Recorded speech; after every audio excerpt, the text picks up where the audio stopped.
ओम नमः शिवाय। दोस्तों, शिव ही परम ब्रह्म हैं।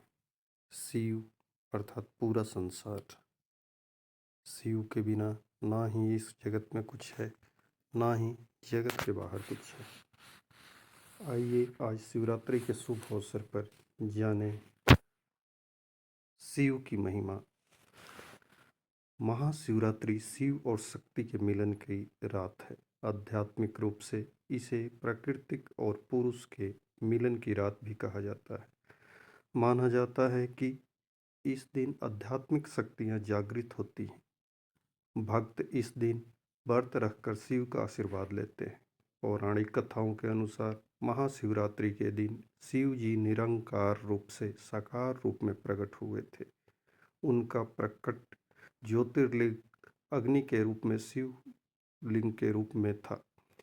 यह ऐसा शिवलिंग था जिसका ना तो कोई आदि है और ना ही कोई अंत।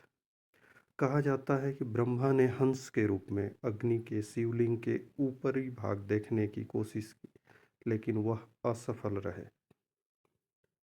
वहीं भगवान विष्णु ने शिव के आधार को खोजने का प्रयास किया और उन्हें आधार भी नहीं मिला, वो भी असफल रहे।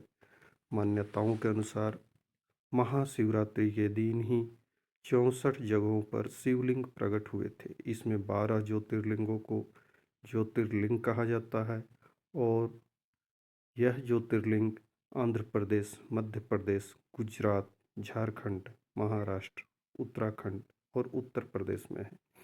मान्यता है कि महाशिवरात्रि के दिन शिव जी ने वैराग्य छोड़कर गृहस्थ जीवन में प्रवेश किया था। इसलिए शिवरात्रि के दिन देश भर में शिव बारात भी निकाली जाती है, जिसमें लोग उनके गण के रूप में शामिल होकर अलग अलग नृत्यों से शिव को खुश करने का प्रयास करते हैं। महाशिवरात्रि को बोधोत्सव भी कहा जाता है, जो इस बात का प्रतीक है कि हम सभी शिव के अंश हैं। ज्योतिष शास्त्र के अनुसार चंद्र इस दिन सूर्य के नज़दीक होता है। उसी समय जीवन रूपी चंद्रमा का शिव रूपी सूर्य से योग होता है। शिवरात्रि पर ग्रहों की अद्भुत स्थिति के कारण मानव प्रणाली में ऊर्जा की लहर बहती है। इसलिए शिवरात्रि पर पूरी रात ध्यान की मुद्रा में रहने की सलाह दी जाती है। रीढ़ से मणिपुर, अनाहत, विशुद्ध चक्र जुड़े होते हैं। सीधे बैठने से सूक्ष्म शरीर कहे जाने वाले इन चक्रों को ऊर्जा मिलती है।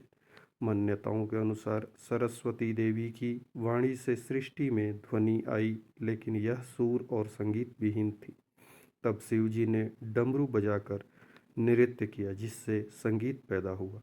इसी कारण उन्हें नटराज अर्थात सभी कलाओं के स्वामी भी कहा जाता है। मान्यताओं के अनुसार महादेव ने तांडव के बाद 114 अलग अलग ध्वनियों में डमरू बजाया था। इससे शिव सूत्र जल या महास्वर सूत्र भी कहा जाता है। बताया जाता है कि इन्हीं ध्वनियों के आधार पर महर्षि पाणिनि ने संस्कृत व्याकरण की रचना की थी।